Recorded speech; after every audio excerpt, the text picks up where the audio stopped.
By 1949, the world was holding its breath, as communism and democracy fought once again for another country. Vietnam was being threatened by communism. After World War II, France wanted to retake Southeast Asia, and the Vietnamese wanted independence. NATO proposed that if Vietnam fell to communism, the rest of Southeast Asia would follow, like a line of dominoes falling. France, in the process of retaking Southeast Asia, was aided by the US in the retake of Vietnam in order to contain communism. However, before the US began to help France, they were soon defeated at the mountain town of Dien Bien Phu and decided to withdraw from Indochina. In September of 1959, the Viet Cong, a group of communist-supported rebels, commenced guerrilla warfare by ambushing two South Vietnamese army companies in the Plain of Reeds. The Southern Democracy government of Vietnam was beginning to crumble because of the North's superior battle tactics in taking over. The United States, determined not to lose another country to communism, began to interfere.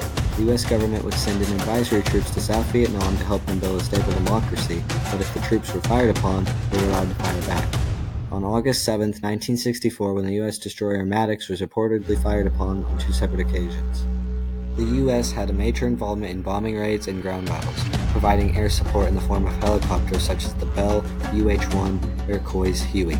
Search and destroy missions were ordered by the U.S. Commander General Westmoreland.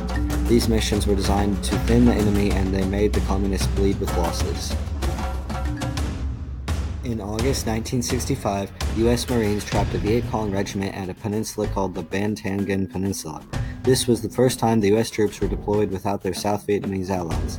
The U.S. Marines blocked the Viet Cong retreat from the peninsula, and they proceeded in bombarding the Viet Cong. Nearly 700 were killed. On November 14th, U.S. troops made a helicopter landing in the La Drang Valley. It was quiet for an hour, and then scouting groups ran into the North Vietnamese. They came under heavy assault, and they soon found themselves surrounded and taking heavy casualties. The enemy had them pinned down with RPGs and mortars. Enemy ground fire prevented air support. Reinforcements from the 2nd Battalion of the 5th Cavalry landed miles away. The following day, they fought towards the trapped regiment. The North Vietnamese finally broke off their attack and fled the valley on November 15th. Both sides had suffered heavy losses.